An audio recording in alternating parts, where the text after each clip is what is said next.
اگر تو دنیا کی زندگی میں گم ہو گئے، جیسے کہ اقبال نے کہا ہے کہ کافر کی یہ پہچان کے آفاق میں گم ہے، اور مومن کی یہ پہچان کے گم اس میں ہے آفاق۔ السلام علیکم، my name is Basit, you are watching Islamic Point YT۔ I hope آپ سب ٹھیک سے ہوں گے، اچھے سے ہوں گے۔ آج کا جو ہمارا ویڈیو ہے جس کا ٹائٹل ہے گول آف لائف، زندگی کا مقصد کیا ہے، جس کو ڈسکرائب کیا ہے ڈاکٹر اسرار احمد نے اپنے الفاظوں میں۔ اس سے پہلے اگر آپ چینل پہ نئے ہو، چینل کو ضرور سبسکرائب کر دینا، کیونکہ میں ایسے ہی اسلامک ریلیٹڈ ویڈیوز اپلوڈ کرتا رہتا ہوں اس چینل پہ۔ تو آئیے دیکھتے ہیں ایک ساتھ یہ ویڈیو۔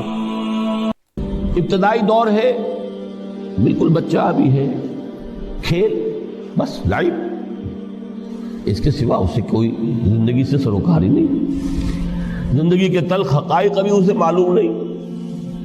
بھوک لگی تو رو پڑے، ماں نے دودھ پلانا ہے، کھلانا ہے، ان سے تو کچھ نہیں کرنا اس نے، وہ لائف کھیل۔ لیکن تھوڑا سا آگے چلتے ہیں، ٹین ایجر سٹیج میں جب داخل ہوتا ہے آدمی، تو اب وہ نرا کھیل، معصومانہ کھیل نہیں رہتا، اس میں تلذذ، سینشول گریٹیفیکیشن کا عنصر شامل ہو جاتا ہے۔ اب اس نے کہا لہو، اعلموا انما الحیات الدنیا لعب و لہو۔ ذرا آگے بڑھیے تو انسان پر سب سے زیادہ دھن سوار ہو جاتی ہے، بناؤ سنگھار، میرا لباس فیشن کے مطابق ہو، کہیں ایسا نہ ہو مذاق اڑے۔ اپنے لباس کے بارے میں بہت کانشیس ہوگا، اپنے ہیئر کٹ کے بارے میں بہت کانشیس ہوگا، ہر چیز کے بارے میں بہت کانشیس۔ زینت، بناؤ سنگھار، آرائش، زیبائش۔ اس سے ذرا آگے گئے،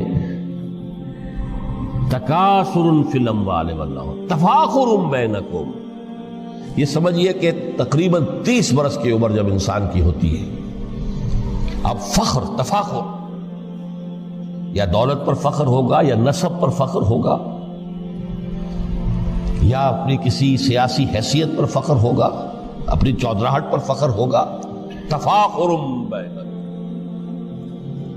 جس میں جان میں چونکہ توانائی ہوتی ہے، قوت ہوتی ہے، لیکن اس کے بعد جب عمر ڈھلی، بڑا ریئلسٹک ہو جاتا ہے انسان۔ پھر یہ جو چوتھی سٹیج تھی، اس میں تو یہ کہ مونچھ نیچی نہ ہو، چاہے سب کچھ میں اپنا خرچ کر دوں، داؤ پہ لگا دوں، لیکن مونچھ نیچی نہیں ہوگی۔ آخری سٹیج وہ ہوتی ہے کہ پھر ہوکا لگ جاتا ہے آدمی کو، تکاثر فی الاموال والاولاد، مال اور اولاد کی کثرت کثرت کثرت۔ اب یہ ہوتا ہے کہ مونچھ نیچی کیا، مونڈ بھی دی جائے تو کوئی حرج نہیں، مال آنا چاہیے، ویری ریئلسٹک۔ اور اسی حال میں انسان ہوتا ہے، آخری پارے کی صورت نے پھر اس میں ایڈ کر کے اس کے اوپر مہر لگا دی، الہاکم التکاثر حتی زرتم المقابر۔ یہ تکاثر جو ہے پیچھا نہیں چھوڑتا۔ اتنی دولت بھی ہے کہ آپ کی 10 نسلیں کھا سکے اطمینان سے بیٹھ کر، تب بھی صبر نہیں ہوتا۔ بڑے میاں کی ٹانگیں جو ہیں وہ قبر میں لٹکی ہوئی ہیں، لیکن تکاثر جو ہے، تکاثر مال، وہ پیچھا نہیں چھوڑتا۔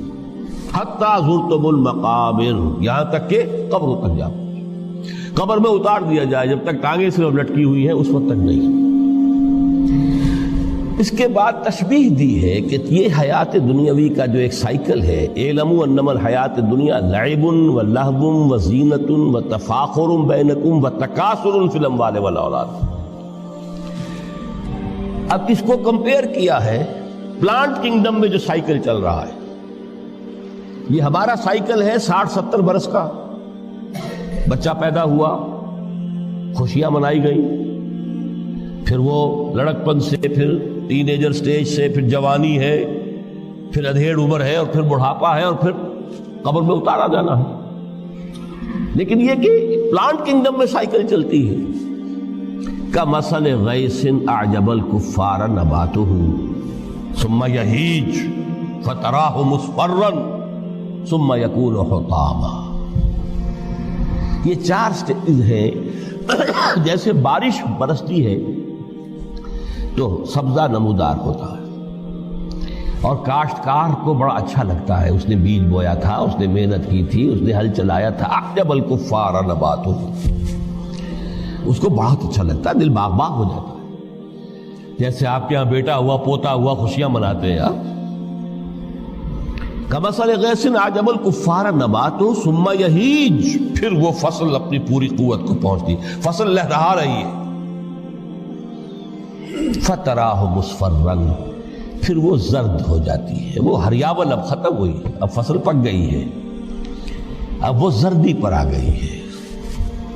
ثم یکون حطاما، پھر وقت آتا ہے اگر وہ خضرو گھاس ہے تو پھر وہ چورا چورا ہو کر پھر وہ مٹی میں مل جاتی ہے، اور اگر فصل ہے تو کھیتی کٹ گئی، اس کے بعد کیا رہ گیا وہاں، وہ چورا ہی رہ جاتا ہے باقی۔ یہ لائف کا سائیکل چل رہا ہے، 3 مہینے کا ہو، 4 مہینے کا ہو، یہ ہے پلانٹ کنگڈم کا، وہ ہے سائیکل انسانی زندگی کی۔ اب فرمائی ٹیپ کی بات جو ہے، وَفِي الْآخِرَةِ عَذَابٌ شَدِيدٌ وَمَغْفِرَةٌ مِّنَ اللَّهِ وَرِضْوَانٌ۔ دیکھو دنیا کی زندگی تو ان سٹیجز سے ہو کر گزری جانی ہے، جو پیدا ہوا ہے اس پر بڑھاپا بھی آئے گا، موت بھی آئے گی۔ کل نفس ذائقۃ الموت، جو سورہ آل عمران کی 185ویں آیت کا پہلا جملہ تھا، ہر انسان کو جو پیدا ہوا موت آ گئی۔ اب یہ ہے کہ وہ کہیں آپ نے محل میں گزار لی زندگی، کسی کٹیا میں گزار لی زندگی، کسی کی فٹ پاتھ پر گزر گئی زندگی، زندگی گزر جاتی ہے، گزرتی ہے، اور ان 5 سٹیجز میں سے ہو کر گزرتی ہے۔ آپ گندی گلیوں میں بچوں کو کھیلتے ہوئے دیکھتے ہیں، وہ بھی کھیل رہے ہوتے ہیں، نالیوں کے پانی کے اندر کھیل رہے ہوتے ہیں، ان کا بھی کھیل ہے، گندے جوہڑ میں کھیل رہے ہوتے ہیں، وہ تو ہے زندگی کی، وہ سٹیج جو ہے کھیل کی ہے۔ کسی کے پاس بڑے قیمتی کھلونے ہیں، ان سے کھیل رہا ہے، کوئی اس طرح گلی ڈنڈا کھیل رہا ہے یا کچھ اور کھیل رہا ہے، لیکن وہ 5 سٹیجز تو آئیں گی۔ اعلموا انما الحیات الدنیا لعب ولہو وزینۃ وتفاخر بینکم وتکاثر فی الاموال والاولاد کمثل غیث اعجب الکفار نباتہ ثم یہیج فتراہ مصفرا ثم یکون حطاما وفی الآخرۃ عذاب شدید ومغفرۃ من اللہ ورضوان۔ آخرت میں جا کر یہ بائیفرکیشن ہو جانی ہے، یا تو شدید عذاب اور یا اللہ کی مغفرت اور رضا۔ Now the choice is yours، اما شاکرا و اما کفورا، فیصلہ تم خود کر لو۔ وما الحیات الدنیا الا متاع الغرور، یہاں بھی آخری الفاظ وہ ہے کہ دنیا کی زندگی دھوکے کے سوا کچھ نہیں۔ کیوں؟ اگر تو دنیا کی زندگی میں گم ہو گئے، جیسے کہ اقبال نے کہا ہے کہ کافر کی یہ پہچان کے آفاق میں گم ہے، اور مومن کی یہ پہچان کہ گم اس میں ہے آفاق۔ دنیا میں رہو، طالب دنیا نہ بنو، طالب عقبہ، طالب آخرہ۔ دنیا میں رہو، برتو، استعمال کرو، تمہارے لیے پیدا کیا گیا، بھائی برتو، متاع ہے، برتنے کی شے ہے، ہاں حلال اور حرام کی پابندیاں سامنے رکھو، باقی برتو۔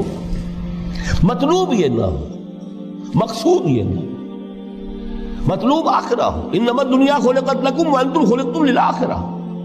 منزل وہ رہے، مستحضر رہے، سامنے رہے کہ میں تو اجنبی ہوں، یہاں یہ میرا وطن نہیں ہے۔ الدنیا سجن المومن و جنت الکافر، جیسے کسی پرندے کو کسی پنجرے میں بند کر دیا گیا ہو، اس طرح ہمیں اس دنیا میں بھیج دیا گیا، اللہ کی مرضی ہے، اس نے بھیجا ہے۔ جب تک وہ چاہتا ہم رہیں گے یہاں، لیکن ہمارا دل یہاں نہیں لگے گا۔ بازار سے گزرا ہوں، خریدار نہیں ہوں، طالب دنیا نہ، تب تو یہ کوئی دھوکے کا سودا نہیں، پتن نہیں، بالکل نہیں۔